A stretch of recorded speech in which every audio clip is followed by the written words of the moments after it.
Cuando conoces tu entorno realmente disfrutas y eres parte de él. Por eso te traemos un programa con esos detalles que marcan la diferencia. Descubriendo Londres. Información de actualidad, turismo, datos históricos y notas curiosas.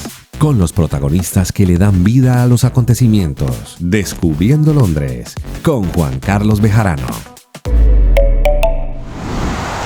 Hola, bienvenido a Descubriendo Londres. La semana pasada te conté la historia de Trafalgar Square y del kilómetro cero. Hoy precisamente desde ese punto nos hemos desplazado 200 metros por Northumberland Avenue para llegar hasta esta esquina en Northumberland Street.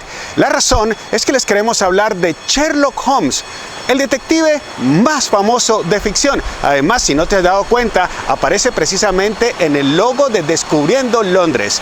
Sherlock Holmes fue creado por el escritor Sir Arthur Conan Doyle y este pub le rinde homenaje al sabueso.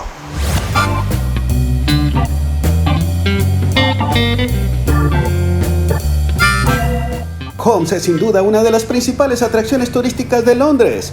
De hecho, cada año miles de personas viajan a la capital británica para seguir la ruta del maestro de detectives. Para muchos, la primera parada de ese recorrido es el pub Sherlock Holmes, ubicado en la Northumberland Street. En la novela de 1892, conocida como La aventura del noble soltero, Sherlock y Watson visitan con frecuencia el pub Northumberland, ubicado al lado del hotel del mismo nombre, en el número 25, es decir, en el punto donde está localizada esta casa pública de estilo victoriano que nos brinda el ambiente descrito en las novelas de Conan Doyle. Un trago de vez en cuando me ayuda a reafirmar mis convicciones.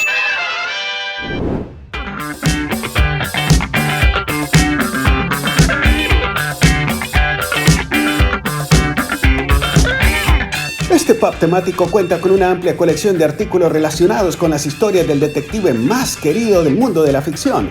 De hecho, la gran mayoría de objetos que se exhiben en este pub fueron parte de la colección original que rindió homenaje a Sherlock Holmes durante el Festival de Reino Unido de 1951 y que fue organizada por los descendientes de Sir Conan Doyle.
El creador de Sherlock Holmes, Sir Arthur Conan Doyle, era un personaje maravilloso. Nació en 1859 en Edimburgo y era una persona de muchos talentos. Estudió medicina, se especializó en oftalmología y de Edimburgo se fue a vivir a Portsmouth, donde jugó fútbol profesional. También fue jugador de cricket. Cuenta la historia que cuando se vino a vivir a Londres en 1891 tenía tanto tiempo libre porque no le llegaban muchos pacientes que precisamente se dedicaba a escribir por el bien de todos nosotros. Su creación más importante, pese a que a él parece no le gustaba tanto, era precisamente Sherlock Holmes. Y también cuentan que este pub, que queda ubicado a 20 metros del que ya les mostré del Sherlock Holmes, era su favorito, The Ship and Shovel. Y aquí usted también puede encontrar una cantidad de memorabilia pertenecientes o que hacen homenaje a Sir Arthur Conan Doyle.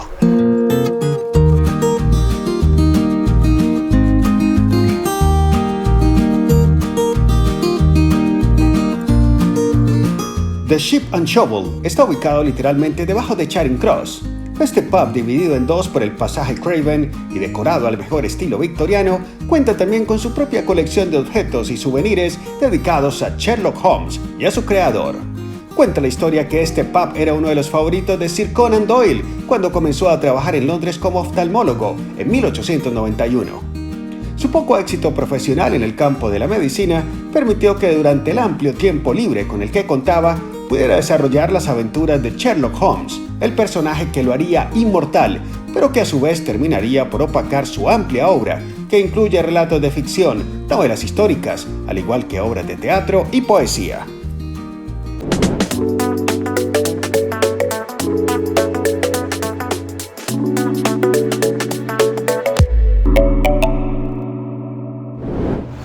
Bueno, ahora nos vamos a desplazar hasta la zona de Baker Street, que es la estación de Sherlock Holmes. De hecho, hay un museo dedicado al viejo detective. Vamos a tomar un metro desde la estación de Embankment. Pero te recomiendo que si pasas por aquí, el Gordon Wine Bar es un excelente sitio para tomarse uno de los mejores vinos de Europa. De hecho, ellos mismos dicen que es el bar de vinos más antiguo de Londres, fundado en 1890, 130 años de historia. Y todos los días cuando uno pasa por aquí, ve a decenas de personas disfrutando de un buen vino.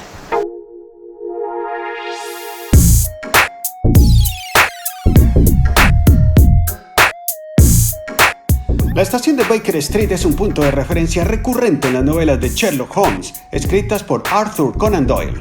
De hecho, lo primero que nota un pasajero al llegar a esta estación del siglo XIX es que la silueta del gran detective adorna las paredes de las plataformas o andenes. Igualmente, a la entrada de la misma, te encontrarás con la estatua del rey de la deducción. La estación toma el nombre de una de las calles más conocidas de la capital británica, Baker Street, que a partir del siglo VIII fue denominada de esa forma como homenaje al famoso constructor William Baker, en Westminster, una de las zonas más exclusivas de la capital. En 1887, Baker Street se haría mundialmente famosa por la edificación que está ubicada en el número 221B y que ahora visitamos. Bueno, hemos llegado a la estación de Baker Street y es que en esta zona está el museo de Sherlock Holmes, pero esta estación, que es de la línea Bakerloo y también de la metropolitana, tiene mucha historia porque fue una de las primeras estaciones de metro del mundo. Hace parte, de hecho, de la primera línea subterránea, la metropolitana, de 1863.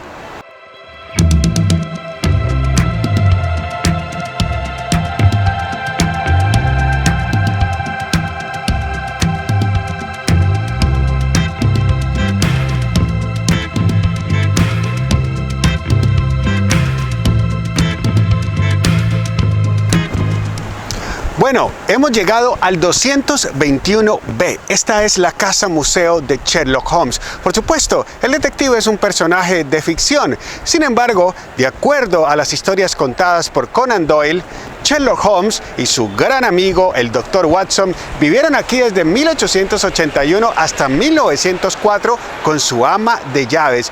Y por supuesto, este museo, o esta casa museo, recrea tal y cual como era la historia y como la describe Conan Doyle.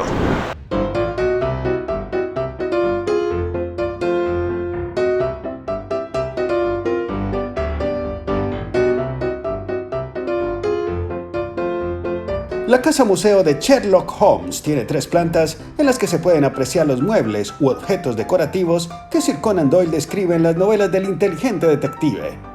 La principal es la primera planta, donde se encuentra el dormitorio del propio Sherlock. Igualmente podemos observar la oficina en la que el detective se reunía con su asistente, el Dr. John H. Watson, para analizar los crímenes que investigaban. Y no solo eso. No solo eso.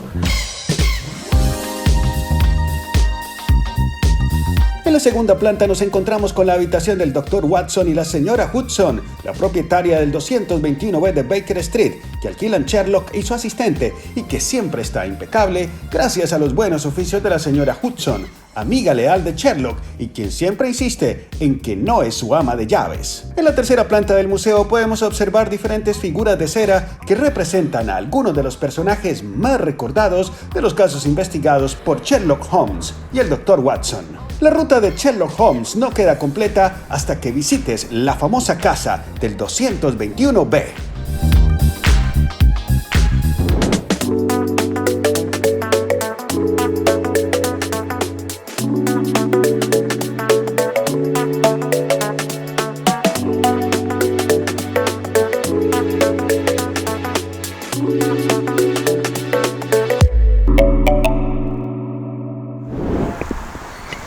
Bueno, la verdad es que hacer turismo es una actividad agotadora. Después de visitar el museo de Sherlock Holmes y de hacer compras de souvenirs, yo les recomiendo que se vengan a este parque, Regent's Park, uno de los favoritos de los británicos. Pertenecía inicialmente a la realeza, pero en 1835 fue cedido a los británicos. Y usted puede venir aquí, es gratuito, y disfrutar de la naturaleza.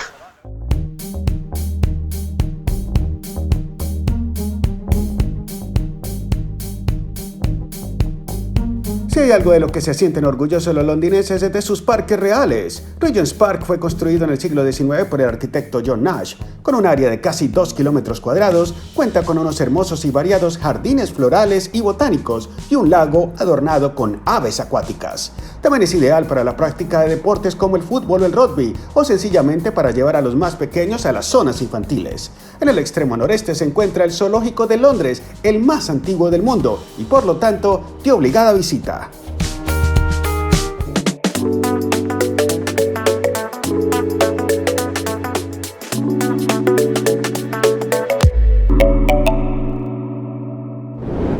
Hacer turismo en época de pandemia no es lo mismo porque muchas atracciones siguen cerradas, pero aquí en el parque de Regent's uno puede disfrutar de las cosas más sencillas y elementales de la vida, y el parque sigue abierto. Y también nos sirve precisamente para leer sobre otras pandemias, por ejemplo la que se vivió en 1347, conocida como la peste negra. Precisamente David Ramírez investigó más sobre esa peste. A mediados del siglo XIV, entre 1346 y 1347, estalló la mayor pandemia de peste de la historia que afectó a Euroasia. Es difícil conocer el número de fallecidos, pero la estimación es de 25 millones de personas solo en Europa. De acuerdo con el conocimiento actual, la pandemia irrumpió en primer lugar en Asia para después llegar a Europa a través de las rutas comerciales con pequeñas flotas de barcos genoveses que llegaban a puertos de Sicilia, procedentes de Crimea. En su interior llegaban algunos tripulantes muertos y otros a punto de morir, portadores de una desconocida enfermedad de la cual no tenían conocimiento. La misteriosa enfermedad se extendió por toda Italia y empezó su recorrido por toda Europa hasta llegar al Reino Unido un año después. Al sur de Inglaterra se preparaban ya que llegaban constantes noticias sobre la evolución de la enfermedad en toda Europa. Cuando la peste negra llega a fines de verano de 1348 en Winchester, al sur de Inglaterra, sorprendió a todos sus habitantes con síntomas aterradores. Algunos huían a las afueras de la ciudad, otros recurrían a la iglesia, ya que se creía que era un castigo de Dios y que estos hechos se consideraban fenómenos sobrenaturales achacables a la cólera divina por los pecados de la humanidad. Según el historiador John Stowe, la cifra de víctimas en Londres alcanzó las 200.000. Los síntomas que acompañaban a los que padecían esta enfermedad eran fiebre alta, incluso superando los 40 grados, tos y sangrado por la nariz, sed aguda y manchas en la piel de color azul o negro debido a pequeñas hemorragias cutáneas, y lo más visible era la aparición de bubones de color negro. Sobre el origen de la enfermedad circulaban en la Edad Media explicaciones muy diversas. Hubo quienes imaginaron que la peste podía tener origen astrológico o geológico, pero la más acertada y la que dio paso al descubrimiento de una vacuna llegaría 540 años después. En 1894, los médicos y bacteriólogos Alessandro Yersin y el japonés Kitasa Toshihiro en sus estudios detectaron que la enfermedad se transmitía a los humanos cuando los picaban pulgas que previamente habían picado animales infectados como ratas, ardillas y otro tipo de roedores. Estos científicos serán recordados como los descubridores de los bacilos responsables de la peste bubónica, la cual fue llamada en su honor Yersinia pestis.